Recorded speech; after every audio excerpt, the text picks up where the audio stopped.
over to Leanne. We're very grateful for you to be here. You're the founder and CEO of eBate. I was wondering if you could just tell us about your journey to today, really. You know, where you've been, what you've done, any insights. I mean, it's all about startup for us. You've been there, I think, at least once, perhaps twice, and raised considerable amounts of money. So I'd love to learn more about that, please. Yeah, absolutely. So just a little bit of background of myself then. So I didn't start as an entrepreneur. I started as myself. I worked in a corporate career. So I very first started off as an accountant. I thought that was quite dull. It didn't really fit my personality. So very quickly, I switched into technology as that was just starting to come to the workplace. And that really excited me. So then I had a corporate career in technology for a number of years. Then in 2007, I set up my first business. It was called Evolve IT Consulting. And it was a services-based business and consulting business. So I did that for a number of years, and whilst I loved that, it really cut my teeth on what having a business was like. It was an organically growing business, and I wanted something that was a product that had more longevity and a better sales exit plan and path with it ultimately. So I did that for 14 years, and 2 years prior to exiting that business, I'd started to set up eBate, and eBate came from a excuse me when I stand up to let my poor dog in.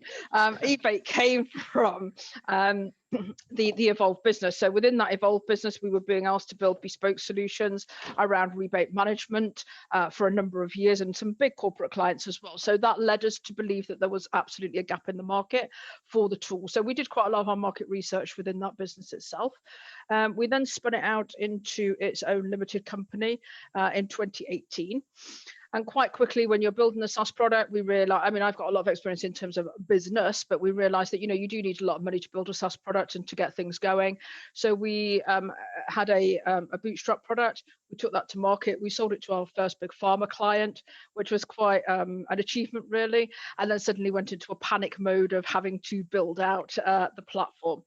At the point when we were building out the platform, we started to look for funding. We were fortunate that the British Business Bank at the time had their funds, of which then some of it was being managed by Mercia. And so Mercia became our VC partner that we went into a partnership with.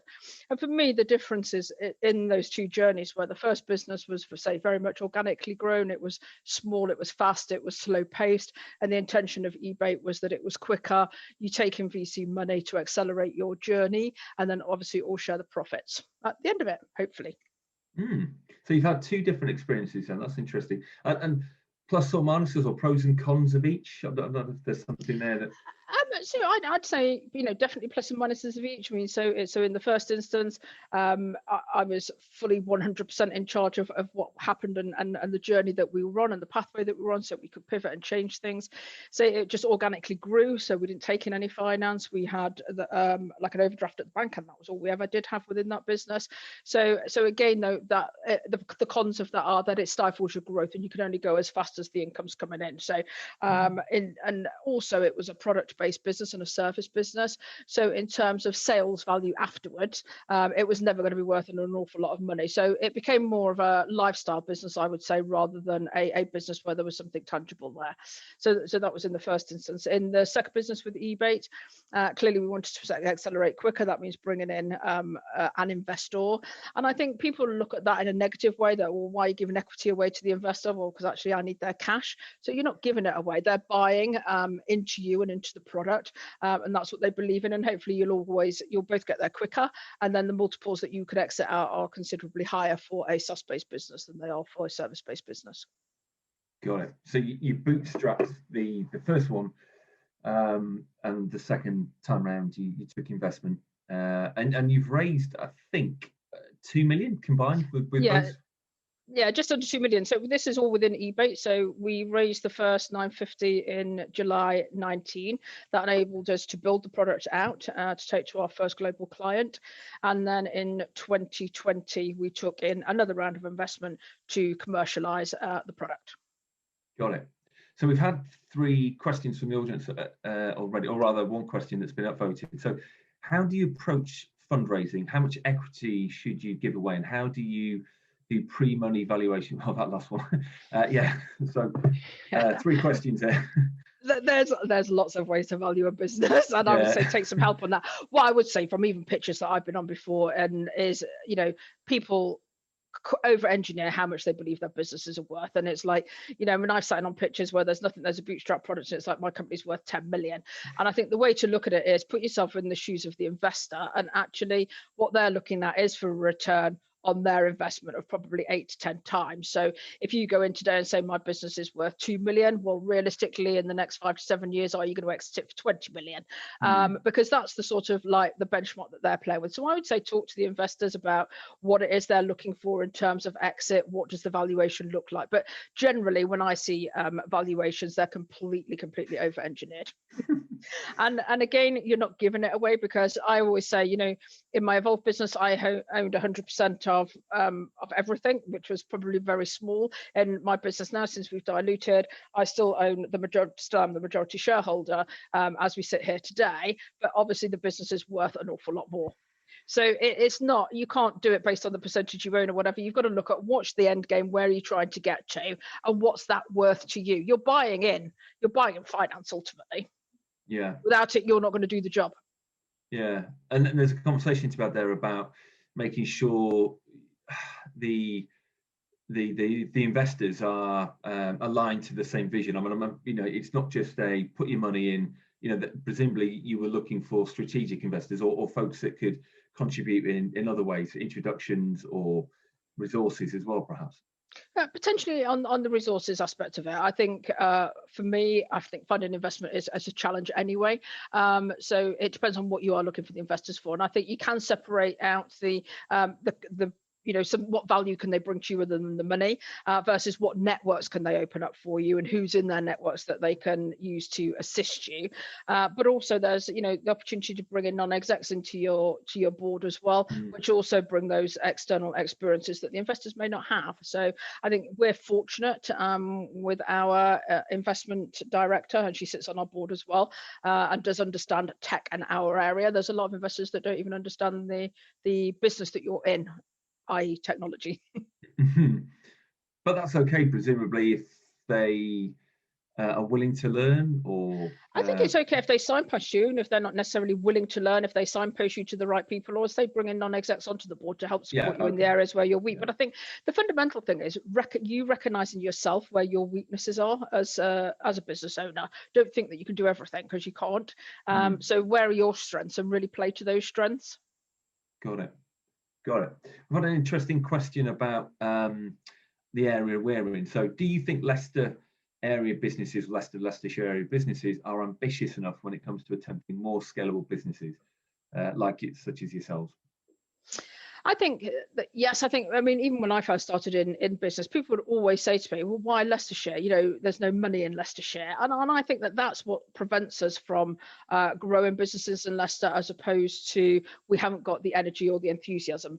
I was encouraged a lot of times to go down to London because there was more money there. You're getting higher valuations there. For me, I love Leicester and Leicestershire. It's a technology business. It doesn't really matter where in the world you actually are. And I think as people like the British Business Bank are trying to get parity out in the regions with their different funding options that they have, like the fund that Mercia managed today is their East Midlands Engine Fund, then that is trying to bring parity out to the region. So I don't necessarily think we haven't got the appetite or the entrepreneurs in Leicestershire. What I think we've got is a shortage of cash in Leicestershire. That's interesting. Okay. That's interesting. Yeah. Okay. So thinking about what you've achieved so far, what's the direction of travel? Is there anything emerging? Maybe it's technology or other things coming online that interest you. You think actually this is something we would like to go into? Absolutely. So I think even with a product, so you start off and you have to start somewhere and you have to get traction in a marketplace, but you always have a vision for where that product's going to go. So our product is something that manages rebates within a commercial business. But again, looking at that going forward, you'd like to get into more machine learning and AI around the data that we're dealing with. And I think actually it will become the data that is the real tangible commodity that we're dealing with, and not necessarily the software tool itself. But we obviously need more data to be able to get to that stage. So I'd say that that's one area where absolutely we're keen to focus on. And the other area is in terms of the process that we manage around rebates. Rebates are something that are negotiated generally at the beginning of the year, transacted all year, and whoever gets the payment at the end of the year. But that money has been accrued all throughout the year. And I think even just being able to offer a debt financing option around that money. To some companies, it's the rebate is whether they're going to succeed or not. It means it has a massive impact on cash flow. So again, you could even leverage that and do some debt financing back to the companies where the rebates are. So I think you're always thinking about where's next and where could we go and where's the product going to go. Or how do we pivot this into something different, or a different area or a different region? I think there's always something, you're always looking for that sort of like outward journey as to how far you can take this. Got it. I've got to ask you to talk about what eBay is at the beginning, of course. Do you feel like you've covered it just for other? Yeah, we've talked about it before, but I wonder if there's just.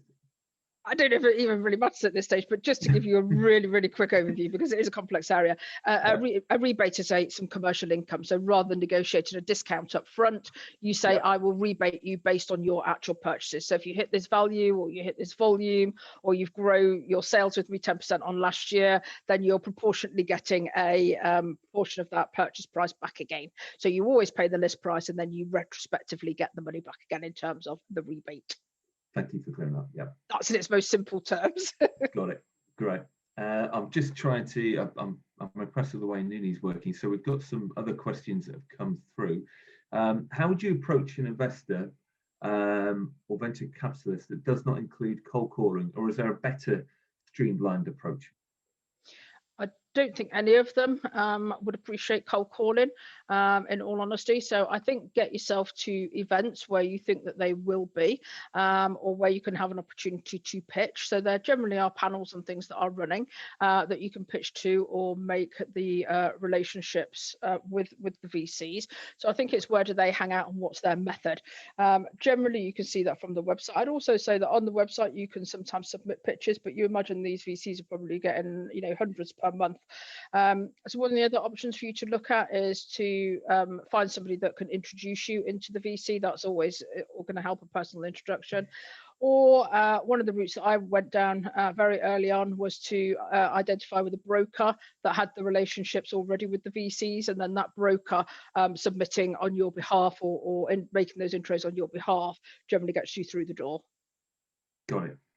I'm going to try and merge two questions into one here. So how do you approach startup business when there is so much to do? And the second one is sort of when you've hit your biggest challenge, how did you overcome that? Perhaps an example of a big challenge that you've overcome. But thinking, I suppose, in the context of starting up, you weren't in rebates before in your first business. So I guess thinking about the process of starting up and then big challenges, how you overcome them. I mean, I think in both cases, starting up a business in general, I think it's been obviously clear about what that plan is. And some people are anti-business plans. I'm quite for a business plan. Even if you divert away from it, you have to have a plan of some sorts to be able to start a business.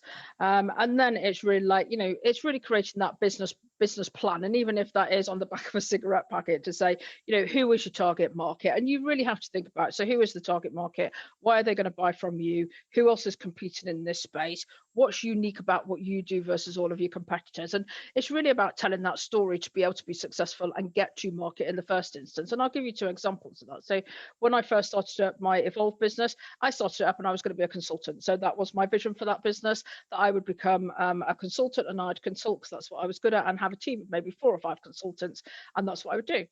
And that started in 2007, and then the recession hit in 2008, and my biggest market at that time was construction. So first to be hit by a recession. So at that time, I pivoted my messaging completely, and in hard times, the focus generally is to get rid of resources, because cut 20% off of the resources and that saves us the money and we'll be okay. And I changed my messaging at that point to say, don't get rid of these skills, that we are already in a skill shortage in this sector. Actually look at processes and look at how you can improve them to reduce costs in other areas. So that's what I started doing and changed my message to be that. So I was actually really successful then in terms of that difficult time. And a lot of businesses, particularly startups, were failing left, right, and centre. That also then led to us being asked to build lots of technology-based solutions as well. Because I'd come from a technical background, I had the ability and skill to do that. But the Evolve company in the end ended up being a 60-person development centre out in the Ukraine with a UK consultancy operation. But that isn't where I ever started. That wasn't the vision for where day one that was where that company was going to go. So I'd say that in that case. In terms then of eBait, very early on, I knew that I wanted to go out for external investment. So it was being really clear about the story. And it was your background and the skills that you brought, but also it's about selling. Why would you invest in me and my product? So I think even more so then, it's to demonstrate that you have done that competitor analysis. You really are clear about the market, what your message is going to be, who you're going to go out and target. And so I think that the shift is very different. What I would say when you're in that startup mode is, try and get yourself as many mentors as you can that have been there and done it. Because again, I was fortunate I'd already had a business. So to do things like, legals, to have, understanding of bank accounts, pulling together PLLs, cash flows, etc. I had that ability myself to be able to do that. But I'm also conscious that a lot of startups don't. So you have some great ideas there, but not that understanding about how to pull it together. And I think that's where groups like yourselves absolutely can help with that significantly and help people bypass a lot of the pain. So how did you land on the idea for eBay? What was the sort of the jump? So we'd built a few bespoke solutions in Evolve. So we'd built bespoke software for some major corporates. And that was my moment where I'm thinking, hang on, we're building these solutions out. And they were costing the best part of 750K a time to build upwards. And we were integrating with the likes of SAP and Oracle. So for me, it just said there is a gap in the market. And we're talking about multi-millions of pounds that these Excel spreadsheets and things were transacting.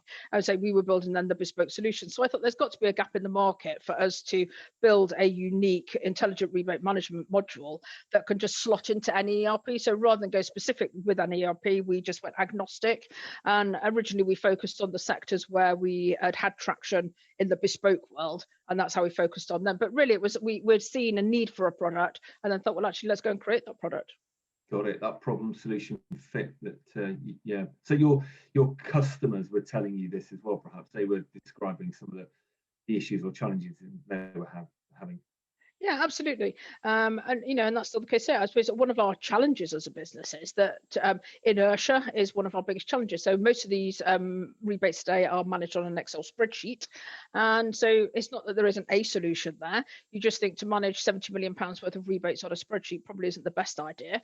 And then you've got no auditability. You can't see when things are being changed in the cell, things are going wrong. You don't know whether you've got all the data in that spreadsheet in the first place. So, but that still is our biggest challenge. That's our barrier, is to break through. Actually, you need to move away from the spreadsheet and have something that's systemized. And again, during the last 12 months, it's been challenging with the situation as we are. So we decided that at the beginning of the COVID situation, we'd target pharma and retail, which were two of our target sectors anyway, but we'd target them harder because they deemed to be more successful during the pandemic. But actually, that's backfired to a slight extent on us, in the fact that retail was very buoyant, but equally their systems weren't capable of coping with online demand. Some of the e-commerce platforms weren't there, so their priorities around IT suddenly were very, very different, and therefore having the time to even, or the capacity to manage a change of quite a significant application into your business was maybe not something that people were looking to do. Good. And getting that first customer, what was that like? Oh, it was amazing, because for us, we'd bootstrapped it. So our first customer was a big animal pharma company. And originally we implemented for them in the UK and Ireland, and now we're global with them. And so to think that we've done that all from Leicester, and we get massive feedback from them. But in the background, we were like the swan on the water. You know, we'd bootstrapped this thing, we'd sold them to, alluding to the fact the product was actually there. And then as we were going through the legals and sorting things out with them, we were like literally building it in the background. So we had a team of developers building it out and swimming like idiots under the water. But we got there and we did it. And, you know, so that we should be very proud of. But I've got a great team. I mean, like what I would say is I don't do this myself. I surround myself with great people. And they're the ones that actually do the hard work. Got it. So yeah, based off perhaps that one big first customer, then you saw validation and thought, right, we can go and raise now and go big and reach many more people. Absolutely, and you know, and again, I think when you first start out, you don't know because you don't have the information, the evidence. So I was describing to somebody earlier that when we first started with eBay and started marketing, we went to the whole pie because it was like, well, that's the market that we know has a problem, so we'll go to the whole market. And actually, after a period of time, you start to realize, well, actually, you don't need to go after that whole market, and then the messaging becomes distorted and it's harder to sell it. So we only need a piece of the pie. So actually, let's like narrow our net in and just go for a smaller market where our messaging could be clearer and there's more clarity about what it does for them in their sector or their role or whatever that may be. But really just home in on that. And then when you've had a big portion of that pie, then move on to the next portion, move on to the next portion, rather than try to cast the net out to everybody and everything. Right. So how do you determine which is the first or the best market to go after? Was there a... We didn't really, so we did cast the net wide, and once we started getting traction, then it's narrowing it down based on that traction. So right. You know, an example again of when we got the veterinary pharma company, then you know we looked at, well, what's the supply chain for them? So they're selling into distributors, so the distributors are the ones that they're paying the rebate to, but then equally a distributor's selling to veterinary practices or veterinary groups, so then they're the ones that are paying the rebate out to them. So it goes down the chain, and it's like, well, that chain of events, so you're looking at the ecosystem about the whole supply chain as to where does it span to, and knowing then that absolutely these people have a need, and you can identify that quite quickly, and then telling the story about them in their supply chain just helps leverage some traction a little bit better. Okay, and so thinking about that first customer, did you actively were they known to you already, or was it a sort of a marketing campaign that brought them into your... It was a marketing campaign, and it was a really poor one, and it was on our first website that we just knocked up ourselves because we had no money at the time. So we knocked up a website. It was pretty ugly, and they came in via a campaign off of that. So yeah, but I think again we always started off on the website with the problem that the customer was facing, and I think that just resonated rather than saying, hey, we've got this great solution, this is what it does. Well, so what really? It's, you know, it's really understanding straight away what is the problem that you're trying to solve. Got it. So what does marketing look like now for you? You've got obviously multiple customers. So marketing for us is still a challenge, and it's like looking at different routes to market. So now I would say as a result of the pandemic, so pre-pandemic we were like website search engine optimization. We were doing a lot of demos. We would go to some different shows and things.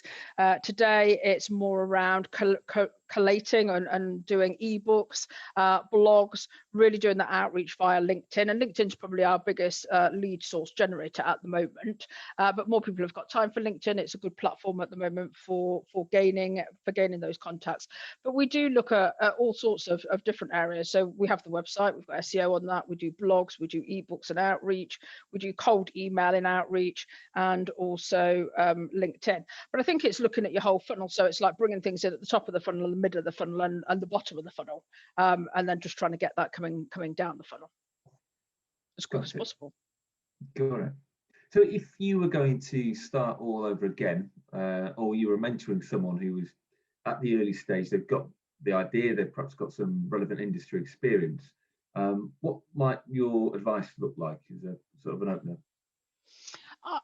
I do think it is really understanding your market, and don't underestimate it. So I think for me, you know, our markets that we were targeting with eBay were business to business, typically corporates, and it was probably what I'd have done better is understood the sales cycle within that corporate environment more so, because that has got it's delayed. And I think when you first go in and you start pitching, you know, you have all these great expectations that I'm going to bring on X customers a month, etc. And you know, not necessarily. And I know a plan is a plan, and it's not necessarily you're going to ever deliver to that plan. But I think had we have understood maybe the buy-in cycle and the buy-in journey and the length that was actually going to take. And we could have done that by even, it doesn't matter about the product, but we could have done it by speaking to other SaaS B2B enterprises that were selling into those same organizations that had integration challenges as well. Because it's not that, some SaaS products, you just go in, I can buy it now online, download it, pay £5 a month, and there we go, off we go, and we're ready to do it. Our product isn't like that. So it is complex. We are integrating it with some existing systems. It is changing behavior within an organization. So there's a cultural element there. And I think understanding that and what that means to your sales cycle, therefore what that means to your cash runway is important. Got it. Okay. Sorry, circling back to marketing, we just had a question that's come up about the use of webinars or podcasts for lead generation. Any experience or recommendations for either of those? Yeah, so I mean, I think a couple really. It depends. I'd say it depends on what market you're in. So podcasts, I would say if you're going to do them, make sure you do them regularly. And I wouldn't ever use either of them as a sales platform. So we had a webinar on last Friday. Really, it was an information gathering session. We give them the copy to the webinar after, and then we always have an ebook or something that we would circulate after that. And the idea of my webinar is to, one, gain credibility around the product and our product area. So the one that we did on Friday was about CFOs and auditors, why you should get a handle on rebate management. So my panel was people that were auditors, that were managing rebates, that looked at asset finance, really, so they could talk about the challenges that they faced in their roles as third parties managing and looking at these things, as opposed to me going, you need a rebate management system, it's flipping amazing. It's like, well, why do I? So it was getting that external validation, really. But again, I would never try and sell via a webinar.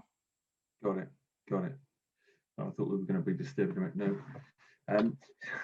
And what's the main marketing channel you use at the moment? Did you cover that earlier? Sorry, I might have missed it. Yeah, LinkedIn for us at the moment. So LinkedIn Sales Navigator is where we're getting the most uptake at the moment. Got it. Right. Okay. Just taking a complete different direction. You've done quite a lot of work. Well, you're a STEM ambassador, science, technology, education, and mathematics ambassador. And I think that was linked to, or one of the reasons why you were awarded the MBE. I was just wondering if you could tell us more about that, please. Yeah, so for me, I mean, I've worked in technology for many years now, and even in my corporate career, I was one of very few females in the technology space, and it could have been the industries that I worked in as well. So I did pharmaceuticals, then went into textiles, and then went into construction. But within construction, I was like, of the senior managers across the whole of the company, there was 5% females, and within IT, there was even less than that. So I've always had a passion about IT, but particularly around gender and diversity into the IT workplace. And when I had the Evolve business, I mean, I had 60 developers. Until we opened up an office in the Ukraine, I hadn't even interviewed a female developer in the UK, which I just found staggering. And then I started to get involved with schools and really looking at what they did. And I do think there's a big gap between the education system and businesses. So when you look at ICT in schools, generally it's very theoretical. There's not much practical involved. It's not even classed as a STEM subject. It's classed as a design subject. So you're picking it alongside your cookery and sewing, as opposed to against your science subjects. And for me, it should be linked in with a science subject. There's not anything that we do today that doesn't involve a piece of technology somehow, somewhere. And actually then it's about promoting the roles that are involved in technology. So I think, again, when you talk to youngsters and you talk about technology, they think of the devices that they consume, they think of games. And even if you were to say, well, tell me what technology is used in Tesco's, they would be, well, self-scan, the self-checkout, but that's about all they see. And it's like, well, how do you think the portfolio of shops gets built, and how do the goods get to the shelves? And even when you're doing your self-scan, or the checkout operators checking out those goods, it's automatically ordering in the background, so their stock's all just in time, etc. But they don't even have that awareness that even exists. And I think by opening up that thinking to say this is the part that technology plays across all spheres of life, and whether you're a creative or very mathematical, there is a place for you in the world of technology. And I don't think we educate enough in the schools. I don't think there's a close enough link with schools at an early age with businesses either, to really understand what that means. Got it. And so do you think industry in general, it's there's still a lot of work to do, but it's getting better? Sort of... It's absolutely getting better. I mean, there absolutely has been an improvement, but I still think we've got a long way to go, a massive way to go. Yeah, and obviously, I would argue it's easier now than it's ever been to learn computer science or programming. You know, there are lots of free online courses.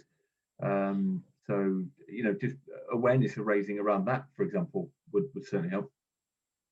It is, and it's all the other skills. You know, when I look at the roles that we employ within our organisation, so even on the product side of things, so you know, you've got the engineers, but you've also got UX UI design, which is all the creative side of the business. You've then got the developers building, so you've got some front end developers and the back end, and the back end developers are absolute geniuses, but you'd never leave them loose to design anything that looked pretty for a customer's use. But then we've got testing, so then that's all automated and manual testing. You know, we've got implementation engineers. So the scope of what all the different roles that are involved within an IT team, I'd say we've probably got like 20 different roles within the team that are all playing a part. And you know, so that's what I say, whether you're creative or not, I think it's understanding the different roles involved rather than thinking, oh, being a programmer, that must be so boring. It's like, well, actually it's not for some people. And actually, even if you're on the creative side, then get involved in the front end, which is more graphical, more design, etc. So agreed. Yeah, I tried to learn Python a few years ago. It can be off-putting, but there are, as you've suggested, many other ways you can get involved. So another question sort of linked into this, what could a community of startup entrepreneurs do to help encourage girls to consider STEM and entrepreneurial careers? I think there's two things really. I think talking about the success stories you've had. So I think through mentoring them and talking them for other girls to come together and talk about the successes they've had, I think absolutely helps. But I also think it's getting into schools and doing talk. I do when schools were fully functional. Used to do like assembly sessions and just like 5-minute talking within an assembly, really to that age year group where they were starting to pick their subjects and whatever, so that you're encouraging more people in at that level. I also think in terms of influencing the curriculum overall, more needs to be done to lobby, I think, central government around that, so that it becomes more practical. You know, go to your IT class and actually build something and do something useful rather than sitting there learning about it through a textbook. And like 80% of it is theoretical and 20% practical. Well, in real life, that isn't how it is. So again, that could be putting people off from taking it up as a career. Got it. Okay. You might not be comfortable talking about this, but I wonder, you know, what's the what opportunities are there for eBate, or you know, what are you working on next that excites you that might still be an industry secret? Well, I mean, so one thing that we're working on now, which has really excited me, and I can't say too much about it, but we were in the pandemic. You know, we've been like one customer at a time trying to penetrate a customer base, and that's hard work. So I started looking at partnership deals probably in June, July time, 2020, to say, could we strike up a partnerships which would get us to market quicker? And we've actually been successful in being awarded a partnership deal with an American company. They're a massive big buying group that supply into probably 50% of the hospitals in the US. So that's really exciting for us. No doubt it's going to come with its challenges along the way. And ultimately, we will have to end up expanding into the US because we can't do all that from the UK office. But a great opportunity. And it puts us in a completely different ballgame to where we were, you know, 3 months ago, in terms of getting those sales far quicker. So that's about selling into their existing customer base. So it's more of an upsell opportunity as opposed to going out and finding fresh new contacts to sell into. So that's a game changer for us as a business. Good. And that's not necessarily pressure from the investors. I mean, that's just you're naturally inclined to you're eager to keep growing and looking for new opportunities. Yeah, I think it's your responsibility as a CEO, really. I mean, if things aren't going as planned or the business plan isn't going, we're quite good as a business. And so obviously I come from a finance background, but I've got a great FD as well. But we've always been very good at managing our money. So what I would say in terms of managing that cash, it's not like just keep spending. If the sales aren't coming in, then you need to trickle off the tap around the costs as well and balance those two things out, because it's about creating a cash runway that can last you. But when you can see challenges coming in and thinking that cash runway is not going to go there, well, what are the options? You either go back out for another round of investment and you're going to end up then having a down round, i.e. valued lower than you were the first time. That's never in anybody's interest to want to do that. And also it's like, well, what can you do to change then? So if this is going to be a situation, what are the alternatives? What can you do? And I think it's just not looking at it early enough to say, what else could we do? What could be different? I mean, this new deal for us could be, I'm sure it's going to bring its challenges. It could go so quick that us trying to keep pace with how fast they want to move could be a challenge for us, but hey, a nice problem to have. But I just think you just have to keep thinking out of the box and thinking a little bit differently. So that's interesting. You perhaps have I would argue, the right sort of personality type or traits to run this type of thing. You're forward thinking, you're surrounding yourself with highly credible, intelligent people. So if you were, I mean, thinking about the sort of some of the things that you need to be as a successful founder, what those personality types and traits, what are the things that you would look for in a founder or someone else who's starting? So I don't necessarily think it's the personality traits of the founder. Then Okay. I think it's about the co-founding team. So it's about collectively as a team. So from my perspective, when we started eBait, there was myself and I had a co-founder called Colette at the time. So Colette was very much on the technology side of things, and I was very much from a commercial and a business perspective. So we went into the business together. That soon dissolved after a year of being together. But what it is, it's about maybe one or two of you. So I think even as a founder, if you've got the strength in the technology side of things, but you haven't in the business, then I would be looking for somebody that would co-found with me at the same time. Because again, if you're going to go out to investment and you're very good technically, but you can't have a conversation, you don't present yourself very well, how are you ever going to bring the first customers on board? So I think it's about when I came right to the beginning, it's like, understand where your skills are, but absolutely just hands up, these are my weaknesses and this is what I need to surround myself with, or bring this person in as a co-investor because they're the ones that are going to make a difference here. So I think that's what it is about. It's really understanding your skills, but what skills you need in a startup. And in terms of a startup, it is the commercial skills. Obviously, if we're talking about technology, somebody has to have the tech skills, and those tech skills are about building something that is cost effective for today, but also looking about scalability for the future. What is your plans for it? How is this thing going to grow? How quick can it grow? And it has to be, gearing up for that all along its journey as well. Got it. Yeah, that makes sense. So have an honest conversation with yourself about, okay, I don't have these skills or experience, so I need to bring those folks into the organization that do, to help me build. Yeah. Alternatively, get a mentor, educate yourself into how to. I mean, I think we have to be honest with ourselves that there's some things that don't actually interest us as an individual. And I'd say if it doesn't interest you, it's always difficult to learn. If it interests you, but you just haven't got the skills, absolutely go and get the skills. And, surround yourself then with some mentors that can help extend your learning and give you the skills that you want. But I think there's a difference between it's a skills gap, but I've got the will and the desire to, oh my God, I'm such an introvert and this petrifies me and I'd never want to do it, and then therefore don't try. Got it. Yeah, that makes sense. So you've obviously got lots of exciting opportunities as a company. What does that look like in terms of did you have a 3-year strategic plan? Are you looking to think opportunities just come your way by virtue of being around and being established, or is it a blend of both perhaps? I think it's a blend of both. I mean, I think that you're obviously having a network does help, and I think you can call upon. You start to build a network of people that you can speak to for different things. So I think that's always helpful. So in the case now of us winning this American deal, I've got people that have set up offices in America before. I could pick up the phone and ring to them and go, "How did you do this? What did you do?" So of course that's useful, and that's just by being sort of like long in the tooth, really. So in that sense, yes. But I think in terms of the market, the product, where we're going, it's just about research. It's about really looking at different opportunities, but also include your team in that as well. Don't ever think that you're alone and it's a journey of one. I use my team to go, where have you heard about these types of things? Who do you think we could penetrate? Where does your experiences sit? What sectors have you worked in? Tell me the story about those. So I think it's gathering as much information as you can as well from others around you. Got it.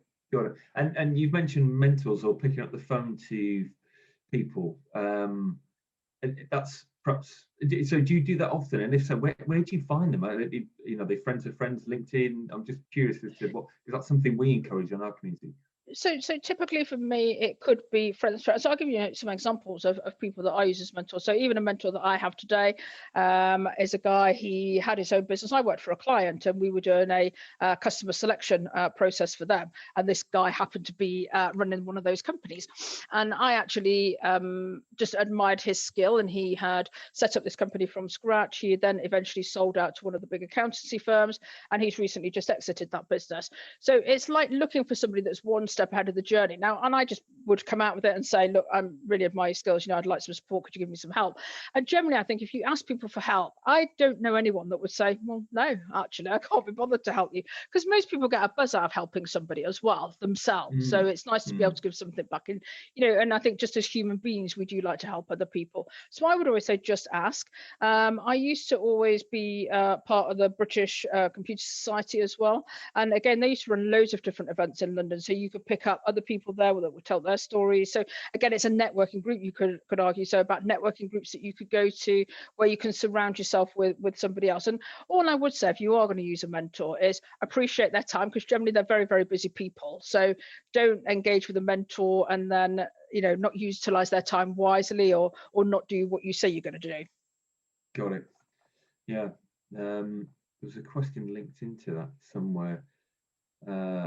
I'll come on to that in a moment. So one of the new ones that's just come through, any books you would recommend for founders? Sure, I'll let you into a little secret. I'm dyslexic. Same, yeah, nothing wrong with that. I flipping hate reading. So I do listen to audiobooks, and I think for me there was a couple. So the Crossing the Chasm is a book that I do like, and there is another book that I quite like, which is called Smashing the Funnel, and that's all about the sales funnel. Got it. Okay. Yeah, and go on, sorry. Sorry, that talks about how purchasing has changed in today's day and age. I don't think we go down this sort of like typical funnel that we used to when we used to go out in our cars, knock on somebody's door and get them to buy something or sell something.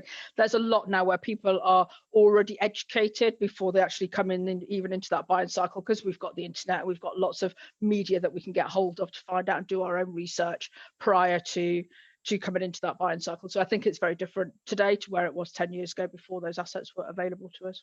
Sure. And of course, there are many hundreds potentially of relevant podcasts out there as well now that talk about all aspects of startup entrepreneurship. There's also and I can't remember for the life of me what it's called. There's also a site, and it actually, because I always said to people, it'd be great if everyone else could just read the books and put the 10 bullet points from that book onto a site that I could read it. And there actually is one, and I can't remember what it's called. Oh, Scribe. Or yes, I think there's a 10-minute summary of books. Yes, I think. yeah, brilliant. It's a brilliant site, perfect for people like me. Yeah, condense it down just to. Yeah.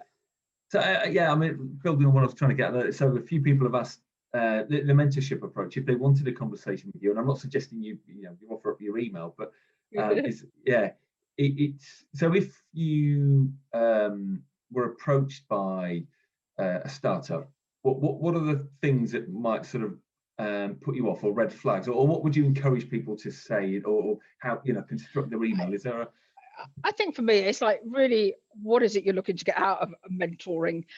So what? Because I'm not going to do anything for you. That's for one. So I'm more than happy to talk to you, to signpost you in the right direction, to give you advice and guidance. But it's not about me doing the work. It's about you doing the work. And all too often I see people that want mentoring, but then they're not really prepared to put the effort in themselves. But other than that, more than happy to help people and point them in the right direction. I think for me, it's like, have you got don't even come if you've not got a picture or a good idea or a plan of where you're going. If you've got that plan, then yes, come and speak to me, and I could potentially help you. But I can't help if there isn't really a plan there, or it's just a back of a back packet idea. And I think the other thing is as well is take criticism, because it's constructive criticism, and people don't always like to hear it, and they always think that their idea is the best. And and even when I was pitching for money for eBay, you'll go to some people and they didn't like the idea of eBay, they didn't think there was a market for it. So again, you have to keep going around and touting what you believe in, till you find somebody that will believe in you as well. But not everyone's going to like your idea. If it doesn't resonate with them, then they're not going to like it. Sure. Okay. But I think as well, think about the specifics, what do you want to mentor in? So, is it just startups, or is it finance, or is it legal? Because we all do different strands or work streams within our business. So really think about the what area it is. And, one of the other things I could do is probably signpost you to other people as well. Yes. Yeah. Okay. But I think in the Leicester startups type industry as well, it's like if you've got things in Leicester startups where startups are seeing the same problems, i.e. how to construct a business plan, then run a session to the whole startup community on how to run a business plan, or if it's about finances and financial modeling, then run a session to a group of people on that. It's normally a good way of doing it as well.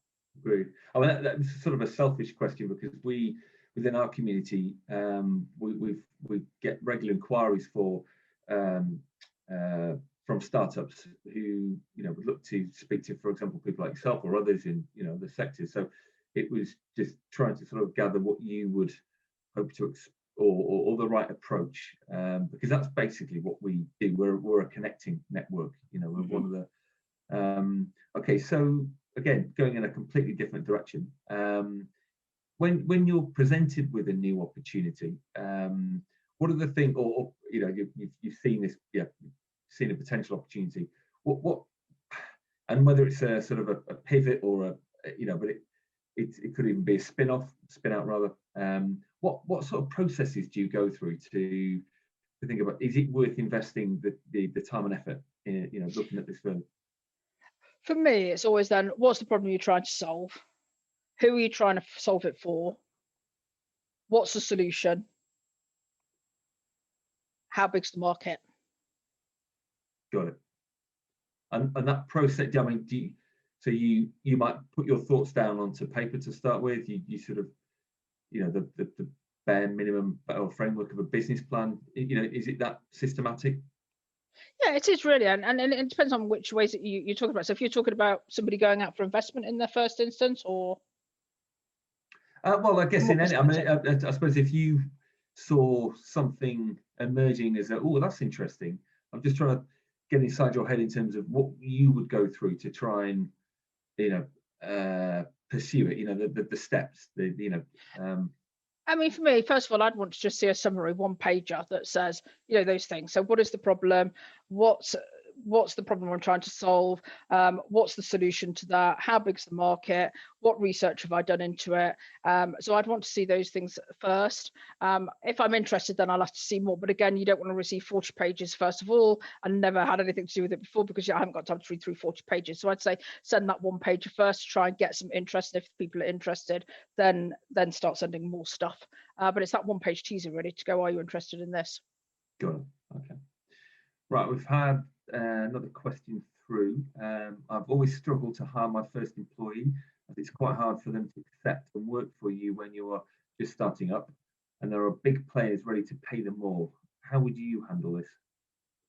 I think it's a challenge there, isn't it? And I think that in terms of pay them more, then I think, a lot of the time we still have to try and pay the going rate. So that's about raising the finances that you need to be able to pay that going rate, because equally you want somebody good. So the options are you raise the money and you pay them the going rate, and therefore it's still a risk that they're taking, because I think a lot of people still see that coming into a startup is a high risk. You might not be there in a year, you might not be able to raise any more money, etc., etc. So there's those things to combat as well. I think that's about the personality of the person that you're employing, but also there's ways to overcome that through potentially offering options within your business as well. So over a period of time, they start to get options and share options and equity in the business. How key are they? So some of your first early employees become really key employees of the business as well, and they might outgrow you at some time, but you might outgrow them at some time. But I still think that it's key about, well, what's the journey? Why are they going to come to you rather than go to a big corporate that's just down the road? And we're exactly the same. So our technology is generally .NET, and so our competition in the local area are people like Next, Dunelm. So when we're advertising for jobs, they're advertising for jobs. So we've got to pay the same as what they're paying, because otherwise, why would you go? People go to work for money ultimately. But there is that thing about in a startup about actually you form part of the journey. So you start with us now, and it's telling that story about how they can form part of that journey. They can start to shape up a function moving forward. But you've got to incentivize them, and we would do that through share options. Got it. Make everybody in the business part of the business. Yeah. Got it. Okay. I'm mindful it's 5 minutes to. I know you've got a 2 o'clock. So I want to be very respectful of your time. Is there anything, are there any questions that you would have liked to have asked, or anything that you think, anything else that you've got left to share with the people that have joined us today? Yeah, the only thing I would share is if you believe in it, then stick with your idea and don't necessarily be persuaded. I'd say take the constructive criticism, change your pitch accordingly. But if you really believe in the idea and you believe that there's a market for it, don't fall foul at the first investor you go to where they say, no, not interested in your idea, we think it's rubbish, because yes, they might. Keep going. And I think no for me is just the next opportunity. And each time you pitch, you'll learn something different. And then it's up to you to rework and where you are and what you're doing. Got it. Got it. Well, I don't think it's never easy. I don't think setting up, if it was easy, we'd all be doing it. I don't setting up a business isn't easy, but I just think you've got to have that resilience and resolve to be able to keep pushing forward. Of course, you bootstrapped your first initiative, so I wonder if that put you in a stronger. Well, I'm sure it did put you in a stronger place for the second time around. So I suppose my final thought is, would you encourage bootstrapping as a good entry point? Potentially. I mean, I think to bootstrap something, you can go and test the market with it without physically investing lots and lots of money. And with anything that we're doing today, even if you look at your MVP, once you've got to MVP stage, then you've still got like the whole product to build on the back of it. I'll just give you some examples of that. So, I see people that come with a mobile app and it'll look amazing, but there's no back end to it. So there's no administration, there's no back end, there's no security. And when you start expanding those things, there's a lot of money involved in doing it as well. So be realistic about the journey you're going to go on. And it's back to that, who are you selling it to? So if you're selling into a corporate enterprise, then because clearly they have a standard level of governance that they're expecting around applications that they deploy. So just think about the whole big picture about where you're going. But I think bootstrappers are quick and easy. Most people, I would say, visualize things, and it's easier to visualize something than it is to talk about it. So I think if you can bootstrap it up as much as you can, then it gives that visual representation of what it is you're trying to achieve.